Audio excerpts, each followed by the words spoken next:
Inilah truk dengan nomor polisi S8205UL yang dikemudikan oleh Anas Thohir, warga Lamongan, Jawa Timur, yang tergelimpang di sekitar tikungan letter S, ruas Jalan Dendels, Kelurahan Garongan Panjatan, Kulon Progo. Truk syarat muatan ikan bandeng yang akan dikirim ke Tasikmalaya, Jawa Barat tersebut tergelimpang setelah alami remblong. Beruntung tidak ada korban jiwa dalam kejadian tersebut. Dari arah Lamongan mau ke Tasikmalaya. Bawa apa ini? Bawa ikan. Berapa ton, Pak? 6 ton. 6 ton. Memang baru kali ini lewat sini atau tiap hari? Tiap hari ya. Untuk membawa ikan bandeng dengan tujuan ikan waktu berkendara truk itu remblong dan hilang kendali, terpelosok ke karet. Jalurnya memang jalur rawan. Di sini memang jalur rawan, lantas sering terjadi kecelakaan. Proses evakuasi truk memakan waktu lebih dari 2 jam. Selain karena kondisi sekitar gelap gulita, kejadian tersebut juga mengundang banyak warga masyarakat dan menyulitkan petugas.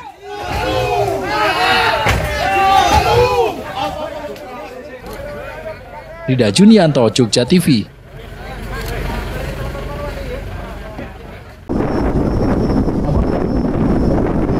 Di Dusun Naungan, Selopene, Kepala Dinas Pertanian Pangan, Kelautan dan Perikanan Kabupaten Bantul, Yus Warsino mengklaim selama pandemi COVID-19, produktivitas pertanian di Bantul tidak banyak mengalami gangguan. Produktivitas petani Bantul masih tinggi dan masih dalam kategori surplus sehingga bisa digunakan untuk memenuhi kebutuhan wilayah sekitarnya. Padi dan palawija hingga saat ini masih dalam batas aman dan di awal musim kemarau ini justru semakin banyak petani yang melakukan penanaman palawija seperti bawang merah, jagung, dan juga kedelai. Sekarang ini terkait dan dihubungkan dengan dampak COVID, petani kita tidak terpengaruh. Kondisinya tetap berjalan biasa seperti biasa, produksi berjalan biasa, hasilnya juga bisa dipersani sendiri semua, menghasilkan semua tanpa ada gangguan apapun. Alhamdulillah. Jadi kita tidak ada permasalahan yang terkait dengan penyakit dan sebagainya, nggak terdengar seperti itu. Sektor peternakan, khususnya ayam petelur pada awal masa pandemi sempat sedikit mengalami penurunan harga jual. Namun seiring dengan akan diberlakukannya masa new normal, kondisi sektor peternakan mulai kembali menggeliat. Anang Jainuddin, Jogja TV.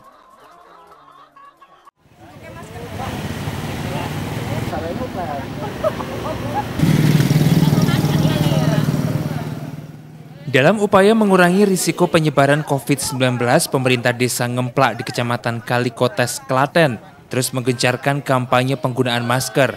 Salah satunya adalah dengan melakukan razia masker yang disertai sanksi unik berupa penyitaan KTP, serta menghafal Pancasila dan menyanyikan lagu Indonesia Raya. Kades Ngemplak Tri Mariani mengatakan sanksi menghafal Pancasila dan menyanyikan lagu Indonesia Raya ini bertujuan agar generasi muda lebih memahami dasar negara Indonesia, serta disiplin dan mentaati protokol kesehatan untuk memerangi penyebaran COVID-19. Bagi pelanggar yang telah berusia dewasa dikenai sanksi tambahan berupa penyitaan KTP untuk memberikan efek jera. Penyitaan ini hanya bersifat sementara dan yang bersangkutan bisa mengambilnya kembali di balai desa setempat. Tri Mariani mengakui masih banyak warganya yang tidak mengindahkan aturan penggunaan masker saat beraktivitas di luar. Hanya dalam waktu setengah jam saja pihaknya telah menjaring sekitar 30 warga yang tidak mengenakan masker di luar rumah.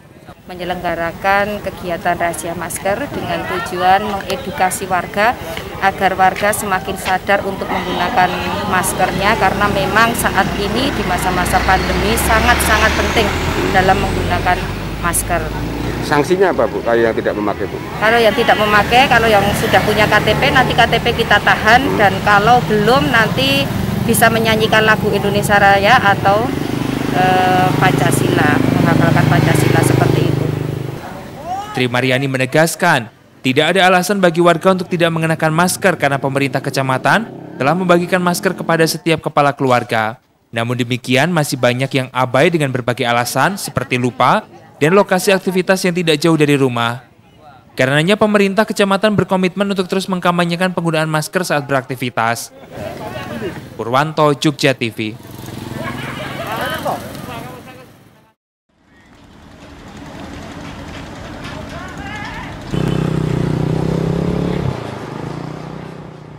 Beginilah aksi bersih desa yang dilakukan oleh pemuda Badran yang tergabung dalam Badran Seduluran di Desa Badran, Kecamatan Keranggan, Temanggung. Dalam kegiatan ini, ratusan pemuda bergotong royong membersihkan sampah di sungai dan jalan desa dan di area industri. Selain itu, para pemuda melakukan penyemprotan disinfektan di kawasan publik guna memutus mata rantai penularan COVID-19. Eko Riyadi, Ketua Karang Taruna Badran, mengatakan kegiatan ini merupakan upaya untuk mendorong masyarakat agar selalu menjaga kebersihan lingkungan dan juga menerapkan hidup bersih dan sehat. Menjaga kebersihan adalah langkah antisipasi dini terhadap penyakit khususnya COVID-19. Sementara itu, Kepala Desa Badran Nopir Mansyah menuturkan, aksi bersih-bersih lingkungan di area industri Desa Badran secara khusus bertujuan untuk mencegah penyebaran COVID-19. Area industri dinilai sebagai kawasan beresiko tinggi penularan penyakit, mengingat banyaknya orang yang berkumpul dan berinteraksi di kawasan tersebut. Untuk itu, pemuda desa berkomitmen menjaga kebersihan lingkungan secara rutin dan menggencarkan sosialisasi penerapan protokol kesehatan di masyarakat. Ini adalah visi dan misi kita juga, melibatkan pemuda dalam pembangunan Desa Badran ke depan. Ya, ini kita perdayakan, karena yang bertanggung jawab tentang kemajuan Desa Badran itu ke depan, estafetnya adalah ke pemuda. Dalam ini Karang Taruna. Nah, Karang Taruna kita lakukan giat hari ini dalam mensikapi dari COVID-19, yaitu bersinggungan dengan masalah corona. Nah, di mana Desa Badran ini kemarin terpilih menjadi desa siaga COVID. Ya, alhamdulillah kita bisa selesaikan tugas itu. Dan setelah selesai tugas itu kita mendapat lagi penghargaan yang baru, yaitu Desa Tangguh COVID. Nah, ini Desa Tangguh ini agak berat bebannya, kita harus siapkan. Setelah ini kita ada kegiatan ini, tidak lain dan tidak bukan adalah untuk mempersiapkan new normal. Rencananya, kegiatan bersih lingkungan ini akan terus digalakan oleh pemuda Badran, sehingga pola hidup bersih dan sehat di tengah masyarakat terus membudaya. Ahmad Farizal, Jogja TV.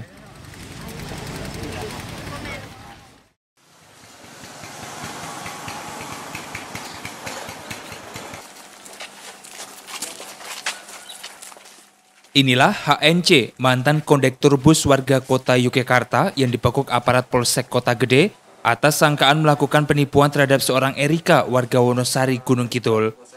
Kejadian bermula saat HNC menjanjikan akan membantu Erika untuk mengurus surat keterangan bebas COVID-19 untuk pulang ke Wonosari.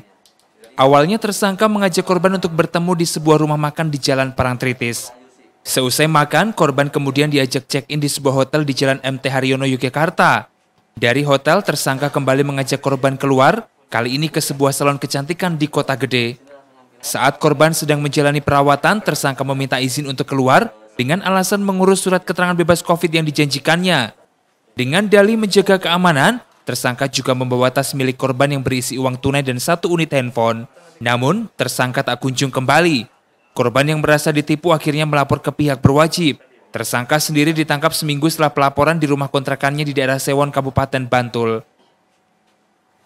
Awalnya pada tanggal 12 Juni 2020 sekira jam 11 itu sudah ada kansenan untuk menjemput saudara Erika, ya, Erika Rudianti. Nah, di sana dia menjemput untuk keperluan apa? Untuk keperluan cek kesehatannya atau untuk pulang ke desanya, bahwa nanti kalau pulang ke desanya dia sudah dalam keadaan sehat atau dalam keadaan tidak terkapar virus atau corona. Nah, di situ dalam keperluan itu. Bersama tersangka, polisi mengamankan sejumlah barang bukti berupa sebuah tas kecil dan 1 unit handphone milik korban. Tersangka akan dituntut pasal 378 KUHP tentang penipuan dengan ancaman hukuman maksimal 4 tahun penjara. Hari Atmaja, Jogja TV.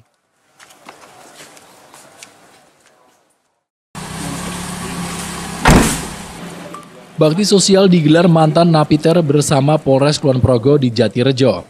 Selain membagikan masker dan hand sanitizer, dalam kegiatan ini juga dibagikan puluhan paket sembako. Jatirejo dipilih menjadi lokasi bakti sosial karena salah satu napiter, Jack Harun, merupakan kelahiran daerah tersebut. Selain itu, kegiatan ini juga untuk mengikis stigma negatif mantan napiter di mata masyarakat. Jack Harun sendiri adalah salah satu orang yang terlibat dalam aksi bom Bali 1 tahun 2002 silam yang cukup dekat dengan Amrozi Imam Samudra ataupun Dulmatin. Bersama beberapa napiter lainnya, Jack Harun bergabung dalam Yayasan Gema Salam. Yayasan Gema Salam didirikan pada tahun 2018 silam di Solo, Jawa Tengah. Yayasan ini menaungi sekitar 50-an mantan napiter di wilayah Jawa Tengah dan juga DIY. Selain itu, yayasan ini bergerak di bidang sosial kemasyarakatan dan menjadi mitra bagi pemerintah serta polisi dalam memberantas radikalisme serta teroris.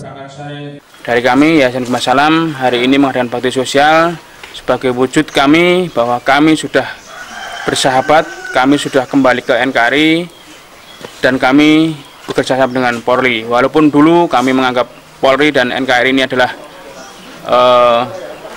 tauhid, kami hari ini berikrar dan berusaha maksimal mungkin untuk mensukseskan program-program NKRI dan Polri. Ada salah satu warga Kulon Progo yang dulu terlibat kasus bom Bali dan alhamdulillah beliaunya sudah sadar kembali ke pangkuan NKRI dan saat ini beliau mendirikan Yayasan Gema Salam yang mewadahi rekan-rekan yang dulunya tersesat dalam tanda petik sudah sadar sekarang terwadahi.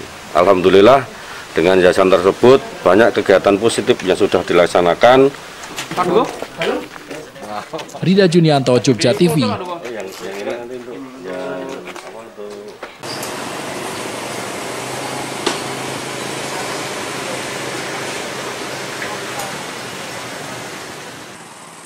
Inilah layanan baru drive-thru cetak KTP elektronik yang dikembangkan Pemkot Yogyakarta bagi warga yang ingin memperbaharui kartu identitas kependudukan karena disebabkan rusak atau hilang. Sistem ini diklaim lebih memudahkan dan cepat. Warga tidak perlu turun dari motor atau mobil dan langsung dilayani petugas loket Dinas Kependudukan dan Catatan Sipil. Prosesnya pun tidak membutuhkan waktu yang lama. Hanya dalam kurun waktu sekitar 3 menit, KTP elektronik langsung dicetak jadi. Layanan drive-thru yang dibuka mulai pukul 9 pagi hingga 1 siang setiap Selasa hingga Kamis tersebut merupakan inovasi Pemkot Yogyakarta di tengah pandemi corona untuk mengurangi kerumunan warga terutama di kantor Disduk Capil. Artinya nggak harus turun dari motor gitu ya? Enggak. Terus tanggapannya gimana, Pak? Ya alhamdulillah cepat, kalau saya langsung sekali jadi itu loh. Bagus kalau bagi saya bagus daripada antri-antri yang dulu sehari 2 hari mungkin. Waktu sehari langsung jadi enak kalau bagi saya. Meluangkan waktuku sehari gitu loh. Nggak besok nggak balik lagi. Ada berapa layanan Pak? Untuk di sini? Di sini untuk layanan KTP hilang dan rusak saja. Tapi untuk yang pemula sama pindah datang di dinas. Kita layan di sana. Berapa menit Pak untuk bisa? Paling satu orang kalau tidak bermasalah datanya 3 menit selesai. Kalau kecuali ada masalah mungkin data ditarik tidak lancar, lebih dari kurang lebih 5 menit sampai 6. Dalam layanan ini dibuka 2 loket untuk memisahkan pemohon yang menggunakan sepeda motor dan mobil. Loket tersebut akan ditambah jika dalam kondisi mendesak dan terjadi penumpukan antrian. Haryat Maja, Jogja TV.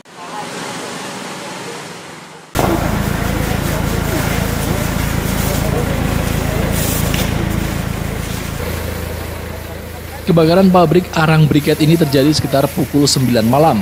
Dugaan sementara, api bersumber dari oven yang baru dalam taraf uji coba. Namun penyebab pasti malfunction tersebut belum bisa diketahui secara pasti. Beruntung tim pemadam kebakaran datang tepat waktu sehingga api bisa segera dipadamkan dan tidak sampai menimbulkan korban jiwa. Dengan menerjunkan 3 unit damkar milik Pemkab Kulon Progo, dibantu mobil tank BPBD Kulon Progo, tim damkar akhirnya bisa menjinakkan si jago merah dalam waktu kurang lebih 1 jam. Petugas sempat mengalami kesulitan memadamkan api lantaran material yang ada di dalam pabrik merupakan bahan-bahan yang mudah terbakar. Kejadian di sini semua sudah terkendali. Tadi itu kejadiannya kebakaran yang terjadi di open itu arang. Kemudian dilakukan pemadaman dengan berkali-kali bakar. Proses pemadaman berlangsung berapa lama, Pak? Jadi proses pemadamannya sekitar hampir 1 jam, Mas, karena memang material yang ada di dalam oven itu sangat tebal dan ruangannya juga sempit dan panasnya sudah cukup tinggi. Kemudian untuk proses pemadamannya memang cukup lama. Rida Junianto, Jogja TV.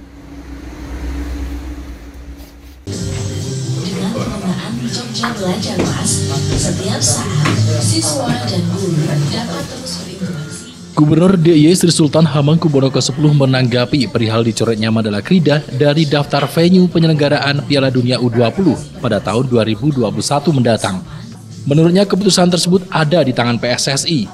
Sementara anggaran perbaikan stadion yang sudah digelontorkan oleh Pemda DIY sebesar 60 miliar akan dialihkan untuk penanganan COVID-19 di DIY. Sri Sultan menambahkan aktivitas Gunung Merapi yang menjadi alasan PSSI mencoret Stadion Mandala Krida. Keputusan tersebut sebelumnya juga telah menjadi catatan FIFA untuk keberlangsungan kompetisi sepak bola internasional yang digelar setiap 4 tahun sekali tersebut. Ya keputusan memang ada di PSSI ya, saya suruh kok. Kalau sudah diputuskan begitu ada apa? Tidak memperjuangkan atau seperti apa? Nah kita sudah mencoba memperjuangkan dari kemarin. Karena kita juga dari kemarin kita sudah mengalokasikan untuk memperbaiki stadion karena masih ada kebutuhan yang belum seperti lampu, seperti tempat duduk dan sebagainya kan harus kita lakukan. Kita kan sudah memasukkan anggaran itu ke itu. Ya kalau memang batal dan itu pasti ya wes ditanggung COVID lain. Gitu. Ada batal itu mau apa gitu. Memang ada yang tempat lain yang dianggap lebih representatif. Kita kan nggak bisa mengatakan apa-apa. Bisinti Arina, Jogja TV.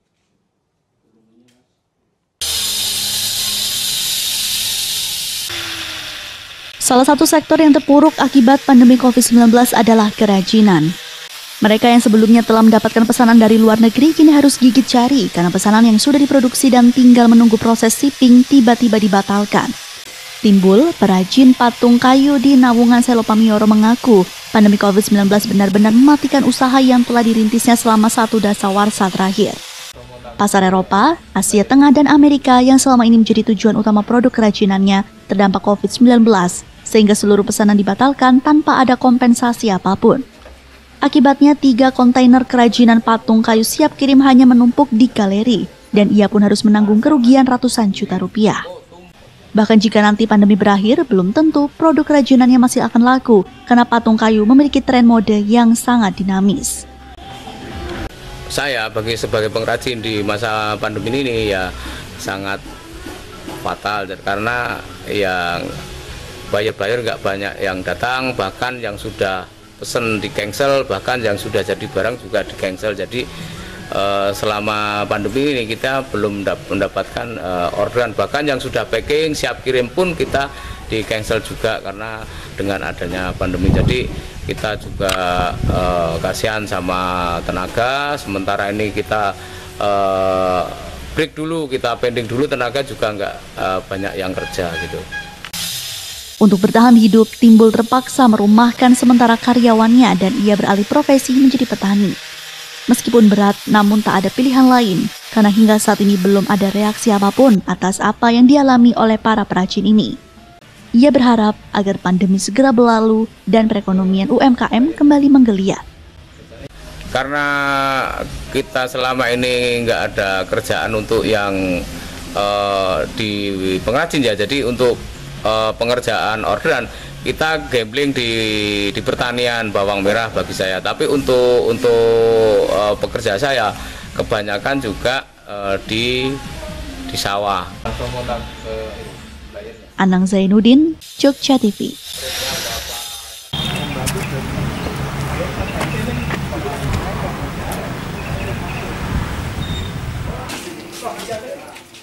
Ironis memang, sebagai salah satu daerah yang mampu memenuhi kebutuhan pangan sendiri, namun harga sejumlah kebutuhan pangan di DIY justru sering dipermainkan oleh para tengkulak dan spekulan.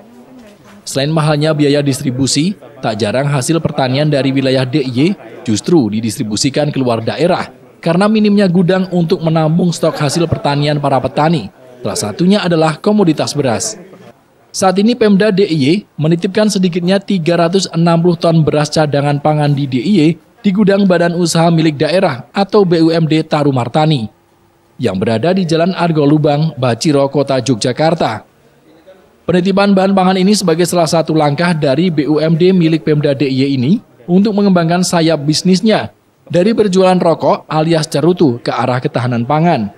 Direktur Utama Tarum Martani, Nur Ahmad Afandi berharap ke depan tidak hanya dijadikan gudang penitipan beras, namun dengan rekam jejak sebagai perusahaan yang mampu tumbuh hingga 344% dengan regulasi yang jelas, maka Tarum Martani bisa mengembangkan bisnis dalam sektor ketahanan pangan. Saat ini titipan beras Pemda DIY dan kabupaten kota itu ada 236 ton ya, 236 ton. Tapi sekali lagi saya sampaikan kepada pemerintah bahwa menyimpan beras itu kan agak rumit, setiap minggu harus di fogging, sehingga beras itu harus moving, harus cepat keluar masuk. Makanya sesungguhnya gudang beras nggak usah terlalu banyak, tetapi kan kita bisa bekerja sama dengan Gapoktan. Ketika butuh ngambil dari Gapoktan, kemudian nanti seperti ini kita siapin dikemas-kemasin, nanti segera dikeluarkan lagi. Wacana Tarum Martani menjadi salah satu BUMD yang memperluas jaringan bisnis ke sektor ketahanan pangan mendapat angin segar dari salah satu anggota Komisi B DPRD DIY. Menurut Nurholis Suharman, perlu ada sistem pangan yang baik di DIY untuk memastikan alur produksi hingga pemasaran dapat berjalan dengan optimal. Tidak istimewa banget, masih bagus dari produk-produk dari wilayah kita. Nah ini yang mungkin kedepannya memang harus kerjasama dengan Gapoktan, dengan petani untuk bisa menunjukkan betul-betul apa yang menjadi mereka yang sekarang membutuhkan uang tunai dari hasil panen itu juga bisa cepat untuk mendapatkan itu masyarakat. Dengan adanya peraturan baik berbentuk pergub atau instruksi gubernur, perusahaan yang beken dengan produk cerutu tersebut mampu mengelola pangan. Diharapkan Tarum Martani menjadi bulognya DIY, bersinergi, namun kegiatannya tidak tumpang tindih dengan instansi yang sudah ada. Fayan Ahmad, Jogja TV.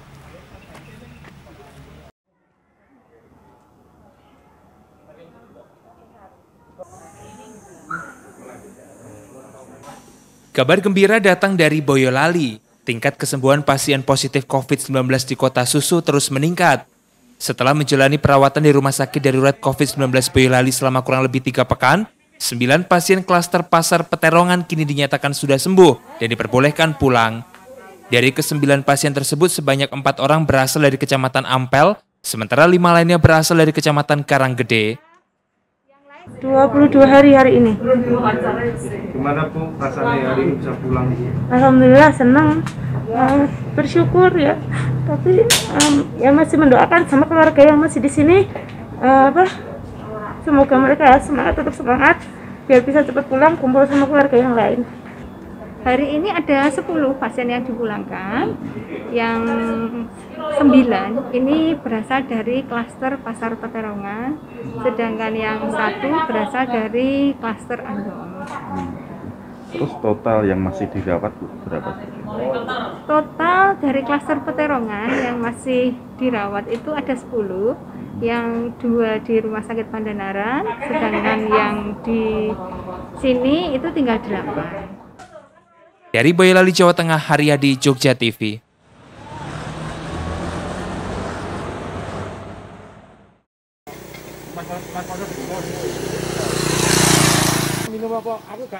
Warga desa Joho, Prambanan, Klaten menyulap lahan bekas tempat pembuangan sampah TPS menjadi sebuah pasar tradisional dan diberi nama Pasar Sampahan.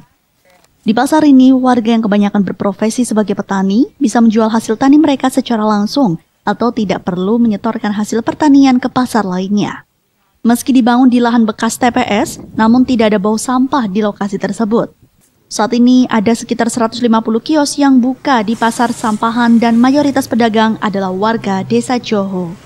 Dulu tempat sampah nggih. Iya, betul. Ya nggih ada pikiran buat bangku kayak cek mampu nopo-nopo ngoten niku nopo. Enggak ada pikiran sampai segitunya. Karena memang sudah niki udah normal lagi. Iya, udah enggak lagi. Ya pada senang Pak, tapi ya hari-hari masih ada corona kayak gini kan juga masih sepi Pak.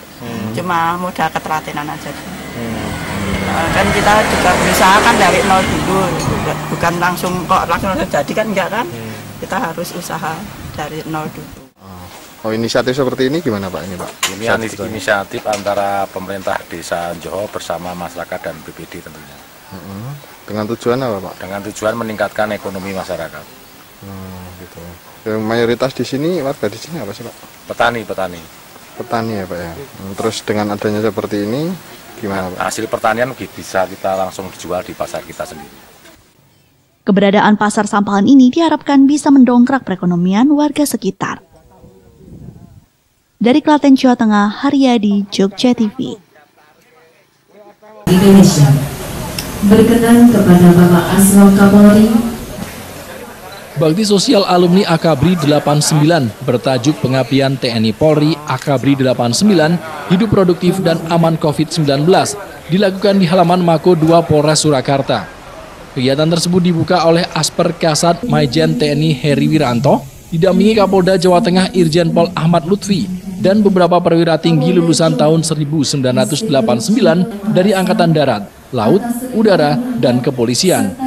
Bakti sosial ini menjadi wujud pengabdian, kepedulian, dan gotong royong alumni Akabri 89 kepada masyarakat Solo dan juga sekitarnya. Mana kegiatan ini kita laksanakan berupa bakti sosial untuk membantu masyarakat yang terdampak pandemi COVID-19. Kegiatan ini adalah bagian dari kegiatan yang sudah kita jalankan di seluruh Indonesia. Ya, rangkaian kegiatan awal pada waktu itu langsung dibuka oleh Bapak Kabar Kam di Mabes Polri di Jakarta, kemudian berturut-turut secara berkelanjutan di seluruh wilayah Indonesia, mulai dari Sumatera, Kalimantan, Sulawesi. Nah, saat ini kita ke Solo dalam rangka membantu semua masyarakat yang ada di sini, kurang lebih 10.000. Nanti kita alokasikan 3 titik yang mana kita sudah berkoordinasi dengan Polda Jawa Tengah untuk pendistribusian dan lebih tepat sasarannya yang belum terkena jaring sosial oleh pemerintah. Bantuan sembako ini diberikan kepada para korban PHK, pesantren, marbot masjid, panti jompo, yatim piatu, ojek online, purnawirawan, dan lainnya. Setidaknya ada 10.000 paket sembako yang dibagikan di 3 titik, yakni Mako 2 Polres Surakarta, Ponpes Al-Quraini, dan Sragen. Heru Kristianto, Jogja TV.